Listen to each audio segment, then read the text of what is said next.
And you need to know how to fight, because it's going to happen one day. It's going to happen. You can't avoid it. Run away from the fight, or you can stand up for yourself. Right. But the conflict is there. And that's what I tell my kids. I love conflict. From a psychological point of view, not the fight, not the violence, the conflict. This is my point of view, and you have a different point of view.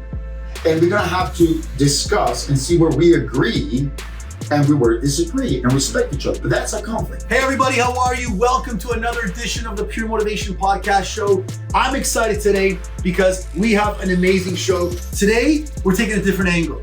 And you know that we always talk about mindset. We talk about mission. We talk about muscle. We talk about macros, and we're talking about your marriage. But today, we're talking about what it's like for a father to raise two kids and to make them not only martial artists, not only champions, but represent Canada in the Jiu-Jitsu championships in Greece. Now, the title of this podcast is called Discipline, Mindset, and Martial Arts, the Peyrou family's journey to world glory.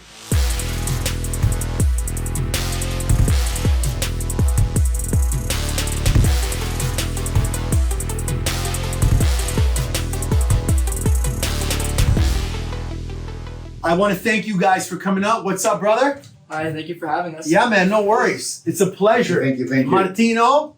So Yes, sir. I wanted to make sure that we give everyone a little bit of background about what's going on with your lifestyle, your story, and I want to let them know some of the challenges, some of the struggles you've gone through, and some of the type of, background that you've had to balance.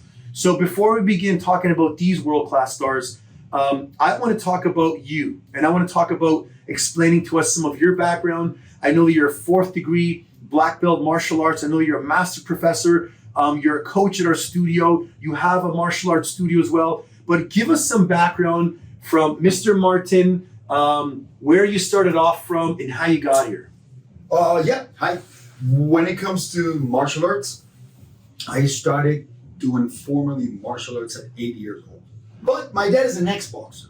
So when all the kids had a football, I had a pair of Palomares gloves. Boxing gloves? Yeah, boxing, very famous Mexican brand. So the first thing I learned how to do was to throw some hands, right? I jab it across. And so I've always been interested in martial arts. Did he coach you or did you just coach you in the class? No, but I remember going to the boxing gym with my dad, and I remember him training, boxing, sparring.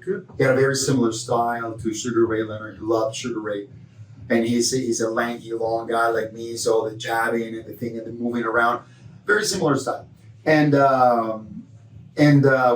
I started doing karate, which was my first love, and I still love it. I think Is karate still around or what? it is fantastic. Real karate is still around. Okay. I did that non-stop for 20 years, like non-stop. I always go back and forward. I love it. So I that was teach the first art you learned? Yeah, the first art. So then how did you give us a story of how you got to 4 black belts, and what does that mean for someone that doesn't know? Someone may think, he just got a black belt, he did a competition, he got another black belt. What does that mean? Yeah, well, no. I did karate for 10 years, over 10 years before I did my first. Was that before Muay Thai? Right. Like, does all these arts stem from a karate base or no? Oh, well, if you go to history, am I right, the origin of martial arts, it's India. Really? Yeah, 5,000 years ago. Really? Because India was the first army that actually trained for fighting. Interesting. And that theory or philosophy spread throughout Asia. Am I right? It went to Greece, to the Spartans, and it went all the way to China, Japan. Yeah. Japan was ruling at the time, am I right? And they started developing the different schools of jiu-jitsu. Back in the days, hundreds of years ago, there was about 700 different schools of jiu-jitsu. All of the martial arts we have that come from Japan right now come only from one school, the Sokaku Takeda school. That's the guy, the last samurai that taught the people that then developed karate, Ichin Funakoshi, or developed this, or developed that, or developed the other judo, aikido, or even the hapkido, taekwondo. And all of those arts come from that Japanese origin. Indians started it, Indian culture, but the Japanese perfected it? Exactly. So to get a black belt, what did you have to do? Well, I did karate for more than 10 years before getting my black belt. And then after I was a black belt in karate, I started doing kickboxing in full contact. And that was a martial art in vogue, right? Bill Superfoot, Walla. Were you competing, like in actual fighting? Yes. I competed in karate. How many years? Oh, I competed quite a few years. Then karate started moving into this, let's go into the Olympics mindset. And it became kind of this soft karate. And I started getting DQ because of excessive contact, because you were hitting too hard. And then I stopped going to competitions and focused more on my karate journey. And then kickboxing came along and full contact came along and you could hit hard. So I went into it. Okay. And then I fought that. And after that, I did something called freestyle fighting karate, which is like one of those American karates with a lot of kicks and you wore the helmet and the big gloves and the shoes. The Chuck Norris style? The Chuck Norris style. So, I was really good with kicks, so it was easy for me. And then I got one black belt, and then the other black belt, and then the other black belt. And I was missing something when it comes to fighting, right? I grew up seeing this Jiu-Jitsu in Brazil. And then when I had the chance, I was like, okay, I want to start doing Jiu-Jitsu. And I went to a class. I went to Jiu-Jitsu class. And I had already 3 black belts. And I remember walking into the mats, and the professor literally cleaned the floor with me. It was like I couldn't do anything. I got my ass kicked, handed. It was amazing. So I was like, oh, I have to learn that. Because that's my mindset. So if I don't know about this and I like it, I have to learn. Awesome. You see? That. And then that's how I started doing jiu-jitsu, because I wanted to learn something that, and my idea was not to be a black belt. My idea was I want to learn a little bit. So if I need, I can get off the ground and go into my striking. Got it. And then, maybe if I'm a blue belt, I'm going to have, and then I started competing and I started liking it and I started winning. What I'm fascinated about jiu-jitsu is the fact that one thing I read was it was created to make sure that if 2 men were standing and one was much bigger than the other, it's a fair fight on the floor. Yes, exactly. What inspired you to transition from being an athlete to coach and mentor? What made you transition into coaching, and what made you go from pure jiu-jitsu to now mixing it up? Because you have a great background from physiotherapy to training clients to youth to adults. Doesn't matter what clientele we put in front of you, you know how to work them. How did you transition? Was it an easy transition? I grew up in that world. Coaching. Yes. So what else to do but stick in coaching in different fields? It's not something I had to, let's say, work on it. Yes, of course you want to improve it, you want to learn, you want to be better. But I mean, I grew up in that environment. Right. And then when you're doing martial arts, for example, okay, you right now as a kid in karate gym, now you have to start coaching and helping the little kids. And then you start coaching. It is unavoidable if you go to a martial arts school. And then I was there, and then I started studying, I started learning, I fell in love with it for different reasons. And then it was not hard. I knew when I started martial arts that I was going to do it for the rest of my life. So coaching is just an easy transition. It is something that is going to happen. I like to share a lot of what I know. I think when I see someone that doesn't know what they're doing, I feel like that choke, it's like, oh, okay, come on. Okay, that doesn't work. Why don't you try this? Or let's give it a try with this. Maybe you have this. Maybe if you do this, could be better for you, that kind of things. So I like that because I like when it happens to me. I don't believe in that theory, be left alone to deal with the world and learn. I believe in coaching.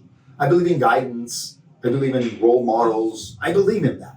100%. Which leads me to my next segment, which is something that I really feel passionate about talking about, because to me, the most important and the biggest success for me, regardless of awards, swimming, bodybuilding, is being a dad.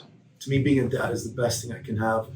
Let's talk about life skills and parenting. I spoke to you this week and you mentioned one thing I admired about you was you said that you integrate life skills into your coaching, even when you're raising your kids or coaching someone else's.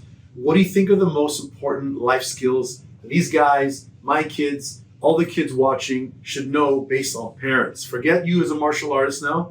Put aside, you're a dad. You're a dad cat. Yeah. What are the most important skills and why? I think the two most important things every single kid must do are life-saving skills: swimming and martial arts. If you like other sports, you play tennis or something, yes, fantastic, do it. But you need to learn how to swim if you're not going to drown, and you need to know how to fight, because It's going to happen one day. it's going to happen. You can't avoid it. And that's why Buddhist monks learn how to fight. They were peace monks. I think a balance in life is important. Things like learning music, right? That artistic. I think kids should also have a life skill, learning to cook. Exactly. Learning to cook. They Our do. kids Exactly. are forced to learn to cook. Exactly. Like languages. You don't have to be maybe proficient, but understanding that there's other languages and that you can understand a little bit of this, a little bit of that, it makes you smarter. Am I right? The scientific part, or the physical part, and the artistic part, and the spiritual part should be there. So, for example, they meditate. There's something that I made notes here, and you talked about renting your body, something either your mother mentioned to you and you said we're just, can you elaborate on that for people to hear? Yes, is the fact that we are souls, right? My mom was a psychologist, and but she is very spiritual. She has a very nice energy. She's very positive, always looking at the positive side of life. When you're a teenager, that's kind of a pain, all right? But once you grow up, you understand, oh yeah, my mom was right. That's the attitude you should have in life. We're just renting our bodies. Exactly. So we are souls. We're using this body while we're here. We shouldn't be completely and absolutely attached to it because it's a material thing, but we shouldn't disregard the temple we are living in. I always said that I want to be able to get in the mat with my kids and roll around and fight with them and move with them. And that's what I do, and it's fantastic, and we do that. No matter what age. No matter what age. And I'm gonna be doing it, and I'm gonna keep on kicking them, okay, for many more years. And the idea that I can move, the idea that we can go and do a long trip, the idea we can do trail, that we can go and swim, that we can go and hike, that we can do all of those things, okay? And I'm not gonna fall behind, or they don't have to stop because, I don't know, my knees hurt, my back is this or this or that. Just kids today, the mindset of them giving up before they even try. Exactly. Tell some kids going to go for a weekend workout with your parents who are like, oh, it's boring. Meanwhile, you're learning from someone who's Exactly. So you have to take care of your body. You have to, because you're gonna use it. You're gonna enjoy it. So enjoy it. Use it. Feed it good food. Okay. Well, I'm a happy person, and I'm very timid by personality, and then I worked on that for years, and it's part of that renting my body. We are the mask we wear, and it's our personality is defined by our experiences. And we can bring into our life new experiences and develop our personality. right. And in different ways. You have a personality that is your work personality. You're a different person at home. Am I right? You're a different person when you're with your wife, Different when your kids are. And those are our masks that we wear. And that's part of, okay, that's fantastic. That's beautiful. Use the mask, develop the masks. And if you're timid, you can create a new mask that is Stronger identity. exactly. And then, but I'm insecure. Well, work on your mask and be a secure We person. can't keep telling ourselves what we are. Exactly. Just painting And if you feel you're overweight, well, develop a new mask that is a person in shape. If you don't have energy, start working on that mask that is a person full of energy. If you're a negative person, start working on that. And I understand you have to worry about paying bills or work or blah, blah, blah, blah. Yes. But I put that in a second level. I try to stay like, okay, take a deep breath. God's there, universe, energy, however you want to call it. Things are going to work out. Okay? So let's transition into these young athletes. Let's talk about discipline. You mentioned something that was really, really cool, and you mentioned about negotiations in the family. So these guys are young. How old are you? 15? 15. 13? 13. How do you work on parenting skills? Because obviously when people look at young athletes, parents, they're like, wow, I wish my kid could be like that. And I have parents coming in here saying, can you help my kid lose weight? And I look at them like, that's the wrong mindset. First of all, you're not for working out. You're eating like crap. Yeah. But you made a point for you and the kid. How did you develop the parenting skill set, or you said a non-negotiable, by making them negotiate with you? Well, for example, look, we were always very active because I'm an active person. So I think it's that, by example. Yeah. All right? Same thing with me. Lead By example. Lead by example. Okay? So here's the thing. I never took them to the gym. Oh, you have to learn this. You have to be a martial artist like me. Like me. Never. They asked me, and more than once, about coming to the gym and start training. And they were little. And I told them, you're going to start today, and you're not going to stop ever again. And you're going to, once you have at least 2 black belts for the level of, you cannot do whatever you want. You might not understand now this because you're 5 or whatever, but I do understand. And I'm going to make you keep your promise. Because a man is not a man if you cannot keep a promise. Mm-hmm. Right? Your word's your word. Right. And that's the deal. They started doing martial arts, and that's it. And it's what we were talking. They like martial arts. They can do other sports that they like. Now, and they do. Santiago loves soccer, am I right? And Mathieu sadly loves video games, which he doesn't play much because I don't let him. Okay? But the thing is that but they can do whatever they want. But it's like, you're going to do this. This is what you're going to do. They're actually good at it. They're talented. They're good. But hard work beats talent. So they have to work hard. Oh, yeah, hard work always beats talent. And the thing is this. You have to do this. It's like, okay, there's swimming classes. You want to do swimming? No. You're going to start swimming classes that day, from that day to that day is the camp, whatever thing. Right. And you go and you do it. Or else, what's your consequence? Because I know my consequence is I will remove things from my kids and tell them straight out, whether they call it a blackmail or not. If you don't want to go to practice or you don't want to do your homework, I will remove phones, iPhone, Wi-Fi, whatever you have, until you get that done. Because you got to do hard stuff. Yeah. I understand. Consequences, yes, of course. Because kids their mind don't understand consequences the way we adults do. Mm-hmm. Because of the long journey. We can see consequences. Oh, because 10 years ago I did that. Yeah, we got experience too. They don't have the ears to understand the same way we do understand consequences. You don't wake up your kids in the morning and you ask them if they want to go to school every single morning. Right. They go to school because it's something they have to do. Mm-hmm. We have things we like to do and we have things we have to do. As all humans. And then when we go to training, and I tell them, we go to the gym because that's what we do. Because that is discipline and that is consistency. There's a very old Zen story. The student asks the master, what is discipline? And the master said, you wash your dishes after you eat. Mm-hmm. Yeah, but what is discipline? No, wash your dishes. Yeah, but explain to me what is you wash your dishes after you eat. So discipline is that consistently doing something that you might like it, you might not like it, but it's the right thing to do.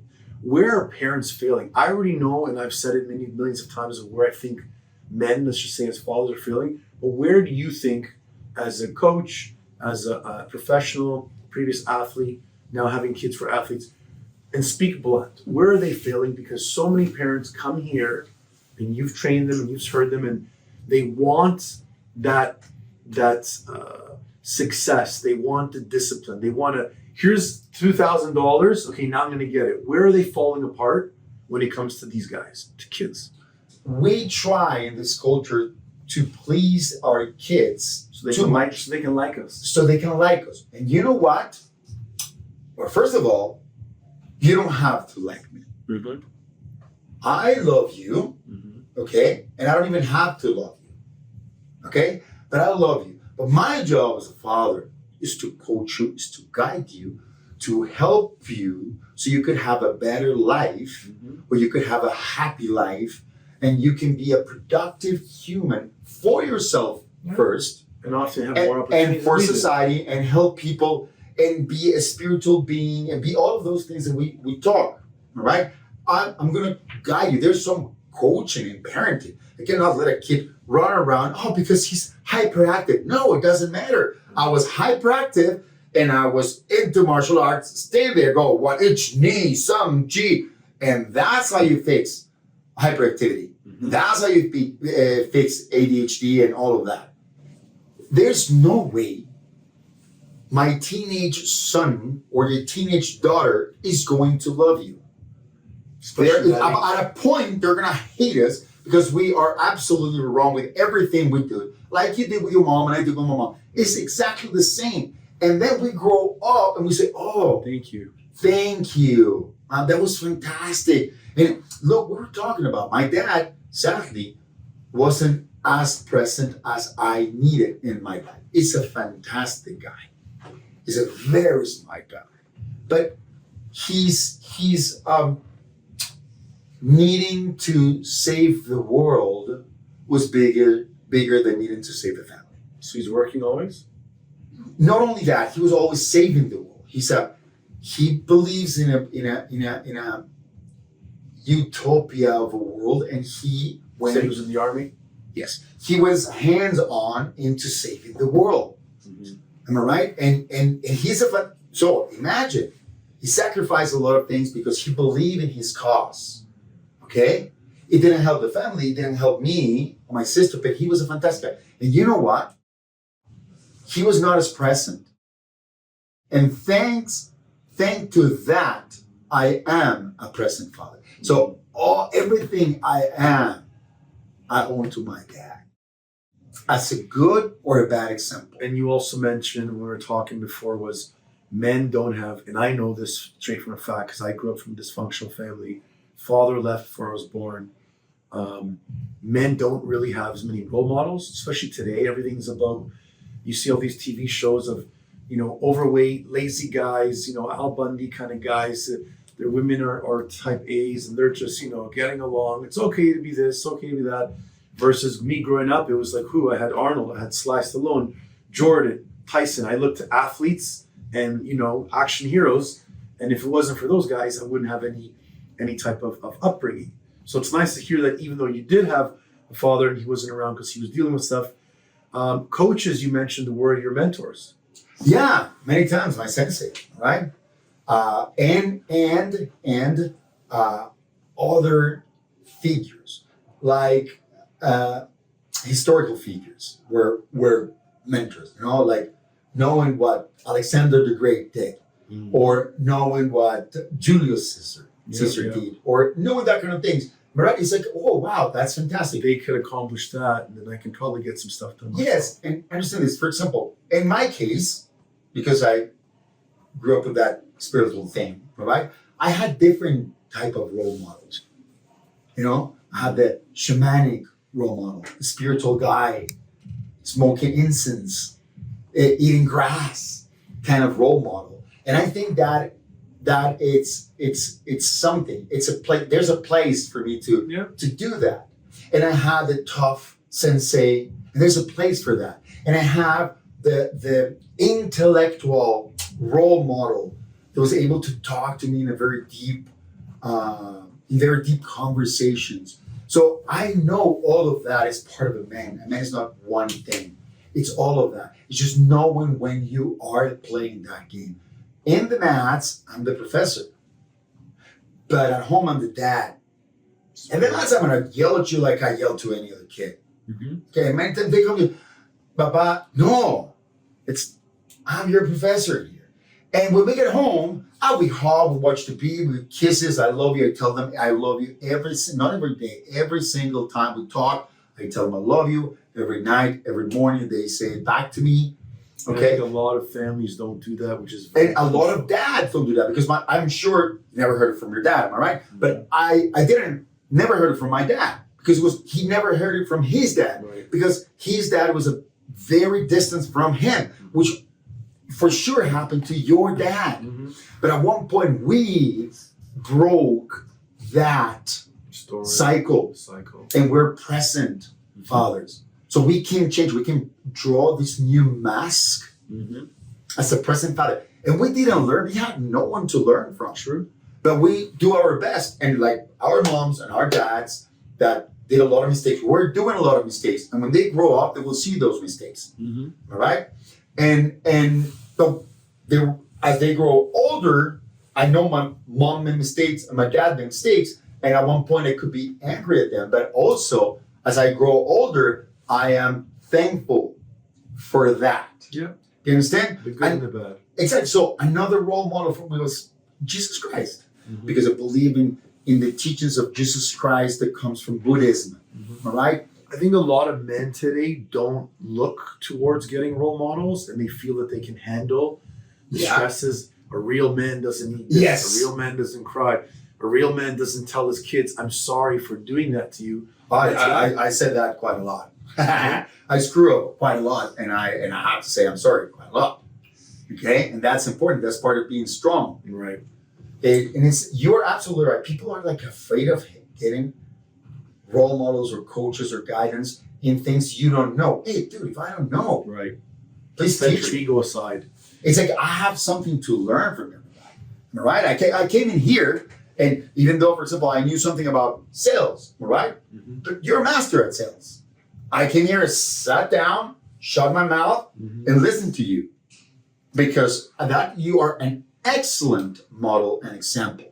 All right? You're a genius at sales. A lot of people don't have that ability to humble themselves and say, I need to learn, I need to invest, I need to pay attention. Yes. And too many men think they can do it, they can struggle, they can grind, no sleep, poor eating, overweight, having kids, having stress, and then guess what? They blow up, and then the poor kids see the father or mother, heart attack, 45, whatever it is. But you know what happened today in society too with men and women?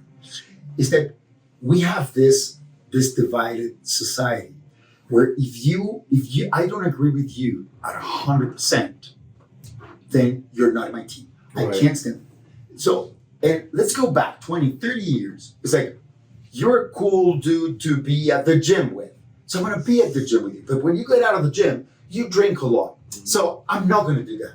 And I respect the way you do things in life, but I don't do things that way. And then I can have a different friend that I go to the library with, imagine, or to movies with, because he loves movies. And I could go and enjoy movies with my friends, right? And I can have deep conversations with this friend that I don't have with that friend, because that friend was the friend that I used to go to party. And right now, it's if you don't agree with me 100%, then you're not my friend. We're different groups. I am at this like 22 labels, am I right? To make you this little small group of 5 people for the rest of your life. And every week you talk, the more you talk to them, the less people is in that room. And we don't understand that, look, man, it doesn't matter if you're older or younger than me. You could be an example for me. And it doesn't matter if I don't agree with whatever. You could be an example at this and not at that. So as humans, I think that is a big deal. That's why we're not looking for role models. It's because we think it has to be perfect. So let's talk about you guys now, the champions. Tell me something about you and tell me what made you want to get into martial arts. So we didn't actually go into a class until I was like 7 or 8 or something like around that age. But he'd always been teaching me, so the interest of Since how they were babies, I taught them how to do it. So the interest of how it worked, how it functioned was always there. What about you? 13, right? Yeah. Tell us about you and your story of how you got into it or what you like about it. So when we were little, he would teach us like small karate classes at our house. When I was like 5, then we asked to try jiu-jitsu. And then ever since I tried jiu-jitsu, I've always loved it. We also did wrestling at my dad's gym. And I really like it because of the flow. What's the hardest part about your practices? Is it the actual training? Is it the organization of having to juggle that with homework and all that? Is it sometimes the pressure because your dad is this super magnificent 4-degree black belt guy, and sometimes that may be pressure for you because you may feel like, well, if I don't become a 4-degree black belt like my dad, then maybe I'm on the same level. What's tough for you guys? So the hardest part about the training and the practices not even the school aspect where I have to keep up with the work and stuff. This was always been very easy for me. It's almost like when you ask a little kid to take a shower where they don't want to take a shower, but then when they get in the shower, they don't want to get out. It's the discipline of going there, getting started. Yeah, getting to the classes. Mm-hmm. And even when you don't want to go to a class and you still have to go, that going part is the most difficult part because once you're there, you have fun, you train, you whatever. But the hardest part is getting there. What about you? It's probably doing the drills repetitively because we do them again and again and again and again. Until you get to master them. Yes. What do you love most about Jiu-Jitsu and MMA? The thing I like the most about Jiu-Jitsu is that it's one of the only martial arts that shows you what to do once you get on the floor. And it's a martial art that actually is effective, and I know it's effective. Like, it actually works. It's not like a movie martial art. It actually works. It's not like action, kick, punch. Yes. It's real. Yes. So, for example, wrestling also teaches you what to do on the ground. But once your back is on the ground, it ends. So there's nothing to do from there. Got it. Jiu-Jitsu kind of is more complex on the ground. It's pretty much the only martial art that teaches you what to do once you get there. Mm-hmm. So you can do kickboxing and you can do wrestling and you can do all these things. But if someone gets you on the floor, if you get on the floor, then you have no idea what to do from there. Mm-hmm. Right? So Jiu-Jitsu teaches you what to do once you get there. How many hours a week are you guys practicing? Over 30 now because we have national trainings both days of the weekend. So which days do you train? Monday to Friday? Monday to Sunday. Monday to Monday. Yeah. So that's like almost 4 hours a day. Yeah. At least 4 hours a day. And when you're not training, what do you guys do? What's fun about you guys when you're not training? I like to play soccer, and usually I go out with my friends biking. I do jumps in the forest. Are you guys Fortnite guys? Are you Call of Duty guys? What do you guys play? I haven't played video games in a long time. Yeah, I don't play them as often as I used to, but those two are probably the main things I would play. Because I don't really play video games and it's not without my friends because they get boring. Right. Because when I'm not training or I'm not doing anything, it gets boring. So there's nothing to do. I just sit there.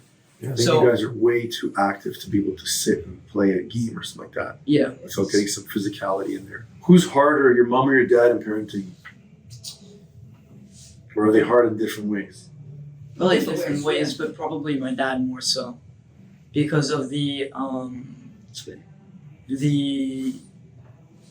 fact that he upholds a lot of what he says with more like a higher degree of consistency. I guess we could say. Love your way of explaining that.